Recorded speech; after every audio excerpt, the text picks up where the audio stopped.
Bienvenue sur Sculpture mentale, l'espace où chaque mot, chaque idée devient un outil pour façonner votre esprit et bâtir votre puissance intérieure. Aujourd'hui, nous plongeons dans un sujet essentiel. Comment contrôler votre bouche, votre esprit, votre humeur et votre argent? La sagesse de Machiavel. Car celui qui ne se maîtrise pas lui-même devient toujours l'esclave de ses propres faiblesses. Mais avant de commencer, salutations à toute notre communauté de penseurs et de bâtisseurs intérieurs. Votre présence ici fait vivre cette aventure intellectuelle et transforme cette chaîne en un véritable cercle de réflexion et de croissance. Ici, sur Sculpture mentale, nous explorons les lois invisibles qui gouvernent la réussite, les mystères de l'esprit humain et les principes intemporels qui transforment la pensée en pouvoir concret. Alors, si ce voyage intérieur vous inspire, je vous invite à vous abonner dès maintenant et à activer la cloche de notification pour ne manquer aucune des prochaines explorations. Réfléchissez un instant. Et si le véritable contrôle ne venait pas du monde extérieur, mais de votre bouche, de votre esprit, de vos humeurs et de vos finances? C'est ce que nous allons découvrir ensemble aujourd'hui. Restez bien jusqu'à la fin de cette vidéo, car une seule idée, une seule image, peut changer votre perception et peut-être même votre destinée. Le pouvoir de la bouche. Les mots comme épée et bouclier. Celui qui ne mesure pas ses paroles se fait prisonnier de ses propres discours. Il suffit parfois d'un mot. Un mot prononcé trop vite, sans filtre, pour que des relations construites sur des années s'effondrent en un instant.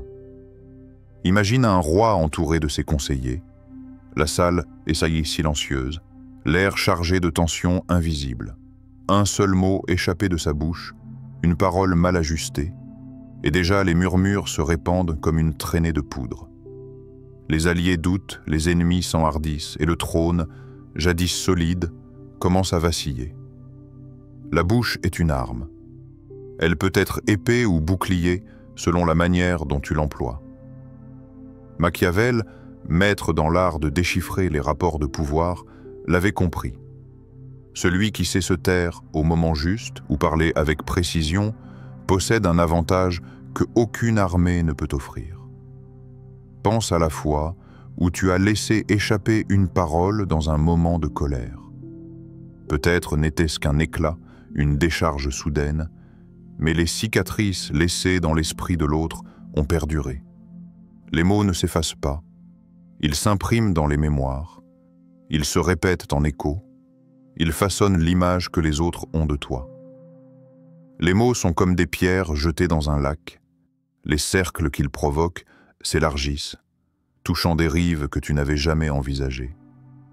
Tu crois avoir parlé pour toi seul, et pourtant tes paroles continuent de vivre, reprises, amplifiées, transformées par ceux qui les entendent. Voilà pourquoi Machiavel insistait sur la prudence. Une parole imprudente, une fois lancée, ne peut être reprise. Mais attention, garder le silence n'est pas toujours une preuve de sagesse. Le silence peut être un art, une stratégie, mais aussi une prison. Le véritable pouvoir réside dans la maîtrise de l'équilibre. Savoir quand parler et savoir quand se taire. L'un sans l'autre n'est qu'un déséquilibre dangereux. Regarde les grands stratèges, les leaders qui ont marqué l'histoire. Leurs discours n'étaient pas bavardage, mais incantation de puissance. Chaque mot était pesé comme de l'or. Chaque phrase forgée pour galvaniser, apaiser ou dominer. Napoléon disait « Un leader est un marchand d'espérance ». Et qu'est-ce que l'espérance, sinon une architecture de mots savamment agencée?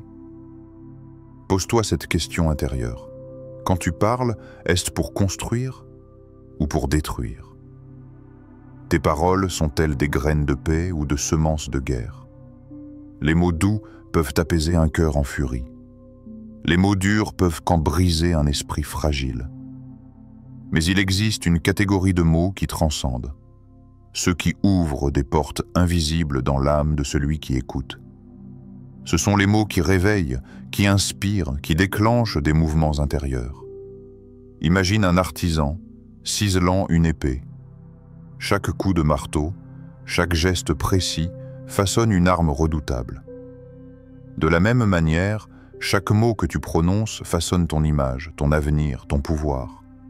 Un mot juste, placé au bon moment, peut être la clé d'une alliance durable. Une phrase maladroite, prononcée dans la hâte, peut être le début d'un conflit irréversible. Tu es l'artisan de ta bouche. Tes paroles sont tes outils. Les négliger, c'est te condamner à l'esclavage de tes propres erreurs. Les maîtriser, c'est ouvrir les portes d'un empire que rien ne peut ébranler.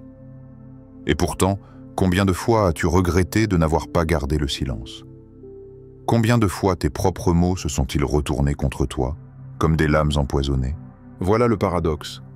La bouche est à la fois ton allié la plus fidèle et ton ennemi la plus redoutable. Elle peut t'élever sur un piédestal ou t'enterrer dans l'oubli. Alors, arrête-toi un instant. Écoute le murmure intérieur. Avant de parler, demande-toi, ce mot construit-il mon empire ou l'affaiblit-il? Si tu trouves la force de mesurer tes paroles, de les transformer en épée de lumière plutôt qu'en arme de destruction, alors ta bouche ne sera plus jamais une prison. Elle deviendra le trône invisible sur lequel repose ton véritable pouvoir, le maître de l'esprit, l'art de régner sur soi avant de régner sur le monde. Celui qui ne se gouverne pas lui-même ne peut gouverner les autres. Ton esprit est une citadelle, massif, imposant, mais vulnérable si ses portes restent grandes ouvertes. Les voleurs s'y faufilent sans bruit, le doute, la peur, la comparaison. Ils ne viennent pas armés d'épée, mais d'ombre. Ils se glissent dans tes pensées à l'aube quand ton attention faiblit.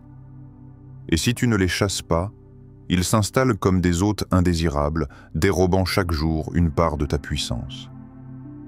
Alors, demande-toi, qui détient aujourd'hui les clés de ta citadelle? Toi ou ces intrus invisibles? Machiavel savait que gouverner commence toujours par soi-même. Comment prétendre diriger un peuple, une entreprise, une famille, si l'on est incapable de diriger ses propres pensées? Celui qui ne règne pas sur son esprit devient le vassal de ses humeurs, prisonnier des circonstances, otage des opinions extérieures. Un stratège forme ses soldats avec rigueur. Toi, tu dois former tes pensées. Chacune d'elles est comme un cheval sauvage. Si tu la laisses courir librement, elle t'entraîne dans une course folle, sans direction, jusqu'à l'épuisement. Mais si tu adresses, si tu lui donnes un but, elle devient force, rapidité, énergie. Imagine un jeune prince héritant d'un haras rempli de chevaux indomptés. Chaque matin, il les voit galoper en tous sens, se heurter, s'épuiser. Le chaos règne. Mais un jour, il décide de ne plus subir. Il entre dans l'enclos, apprend à comprendre leurs mouvements, à canaliser leur puissance. Petit à petit, le désordre se transforme en harmonie. Les chevaux deviennent une armée disciplinée. Et le prince, hier dépassé, devient maître d'une force colossale.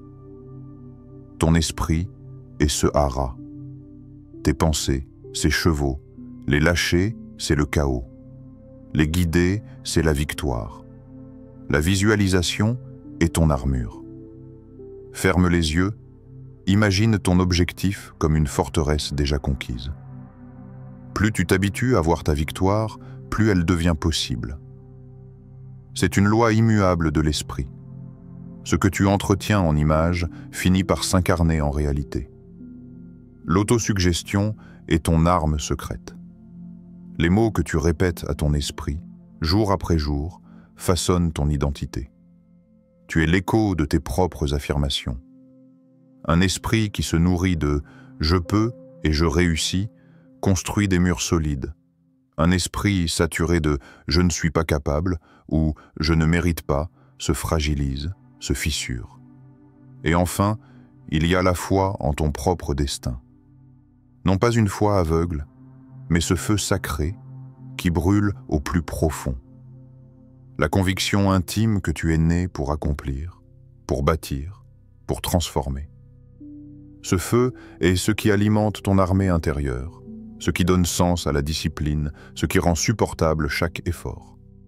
Sans lui, ton esprit s'effondre au premier assaut. Observe le monde autour de toi. Combien de vies sont dictées par les voies extérieures? Les réseaux, les critiques, les comparaisons. Chacun se mesure à l'autre, oubliant que la véritable bataille se joue non pas dehors, mais dedans. Question intérieure. Qui mène ton esprit aujourd'hui? Est-ce toi, ou bien ces voix étrangères qui plantent leur drapeau sur tes murailles? Souviens-toi, ton esprit est ton premier royaume. Si tu échoues à en prendre soin, tout le reste devient fragile. Mais si tu l'ériges en forteresse invincible, rien ni personne ne peut ébranler ta souveraineté intérieure. Les humeurs, le climat invisible de ton royaume intérieur. Le prince doit être maître de ses passions, sinon elles deviendront ses maîtres. Ton humeur est comme le ciel au-dessus de toi. Parfois éclatant, baigné de lumière, parfois obscurci par des nuages lourds et menaçants. Mais à la différence du ciel, ce climat intérieur, tu peux l'apprendre à prévoir, à comprendre et même à influencer. Il suffit d'un mot blessant pour que le soleil s'éteigne, d'une contrariété pour que les nuages s'amoncellent. Tu te réveilles léger, confiant, et soudain, un regard ou une critique change tout. Ta journée s'assombrit, ton souffle devient court, et déjà tes décisions ne viennent plus de toi, mais de la tempête qui t'agite. Machiavel nous met en garde. Si tu n'apprends pas à régner sur tes humeurs, elles régneront sur toi. Et un prince dominé par sa colère, sa peur ou son abattement n'est plus un prince. Il devient un pantin ballotté par les vents. Regarde autour de toi. Combien de vies ont été ruinées par un accès de colère incontrôlé? Combien de carrières brisées par une réaction à chaud, une décision prise sous l'emprise de l'impulsivité? L'histoire regorge de rois, de chefs, d'hommes brillants qui ont perdu tout leur pouvoir en un seul geste dicté par leurs humeurs. Mais il existe aussi des exemples inverses. Rappelle-toi ces généraux face à la défaite imminente. L'armée encerclée, les vivres épuisés, les soldats au bord de la panique. Tout appelait à la fuite ou à la reddition, mais eux, impassibles, ont gardé un calme glacial. Pas un geste brusque, pas une parole inutile. Leur silence était une armure, leur maîtrise, une arme invisible. Et c'est dans cette tranquillité que la stratégie du retournement est née. Une feinte, un mouvement inattendu, une patience inébranlable. Là où d'autres auraient cédé à la peur, ils ont transformé leur humeur en alliés. Ton humeur est le climat invisible de ton royaume intérieur. Elle colore tout, ton regard, tes décisions, tes relations. Si tu te laisses dominer par elle, tu navigues à vue, prisonnier des vents. Mais si tu apprends à l'observer, à l'apprivoiser, tu deviens le capitaine de ton navire, capable d'avancer même dans la tempête. Il existe une règle simple, presque trop simple pour être crue. Ne réponds jamais dans la colère. Ne décide jamais dans la peur. Car la colère déforme la réalité.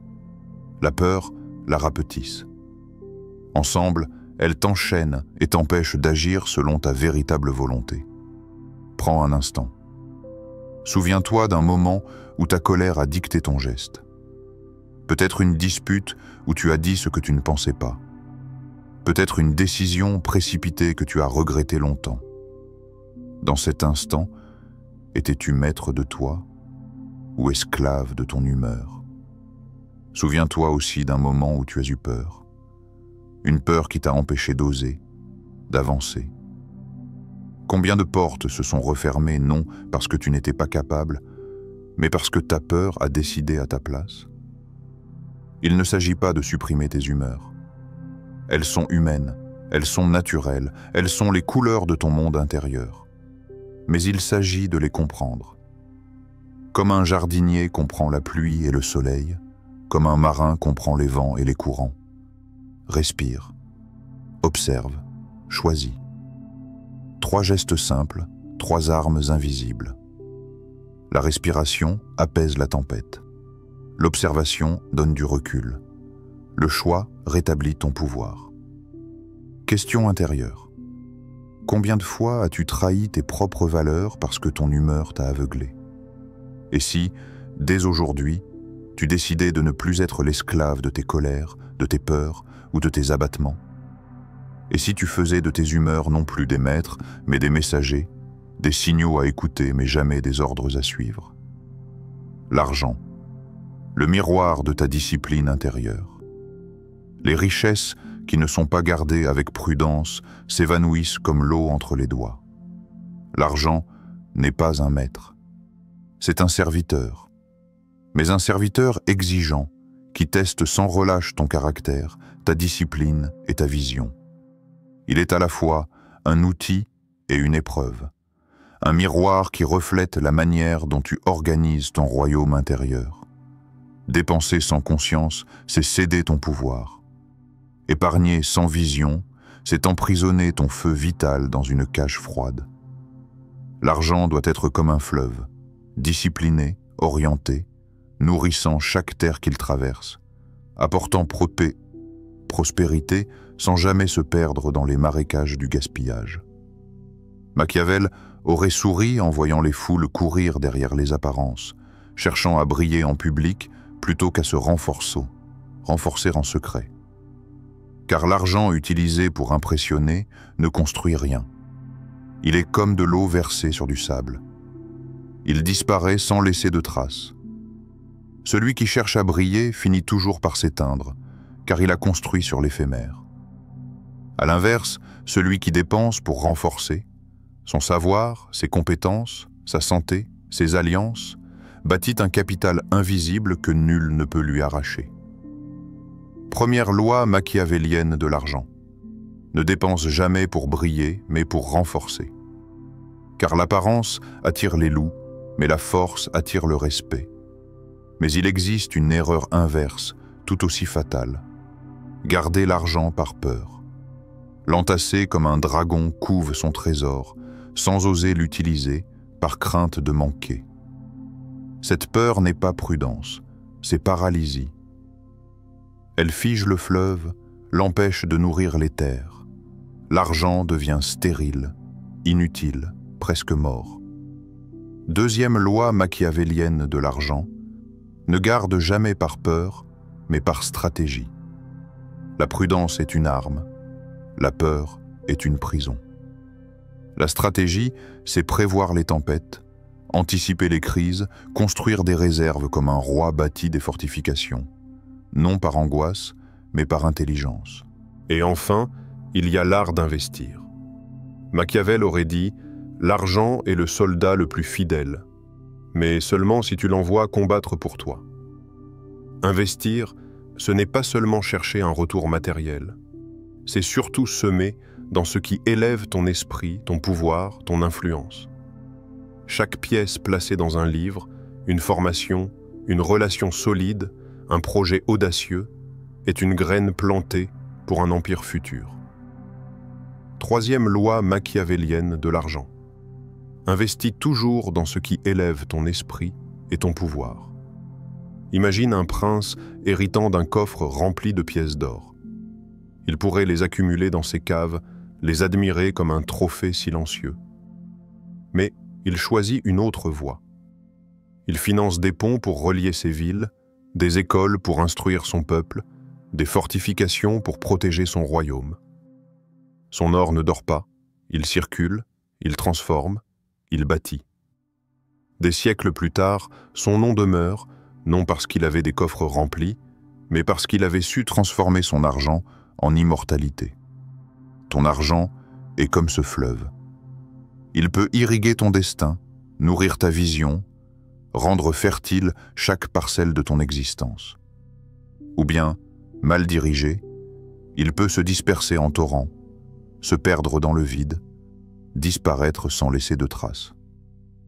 Voilà, nous venons d'explorer ensemble comment contrôler votre bouche, votre esprit, votre humeur et votre argent. La sagesse de Machiavel. Si cette vidéo vous a apporté des idées, de la clarté ou simplement une étincelle d'inspiration, pensez à vous abonner à la chaîne Sculpture Mentale et à activer la cloche pour ne rien manquer des prochaines explorations. Un petit geste qui fait une grande différence. Likez la vidéo si elle vous a plu et surtout, partagez vos impressions en commentaire. Dites-nous quelle partie vous a le plus marqué ou quelle idée vous comptez appliquer dans votre vie. Vos retours nourrissent la communauté et donnent encore plus de force à ce voyage intérieur que nous construisons ensemble. Et maintenant, ne partez pas si vite. Une nouvelle vidéo vient de s'afficher à l'écran. Cliquez dessus pour prolonger l'aventure et continuez à sculpter votre esprit, mot après mot, idée après idée.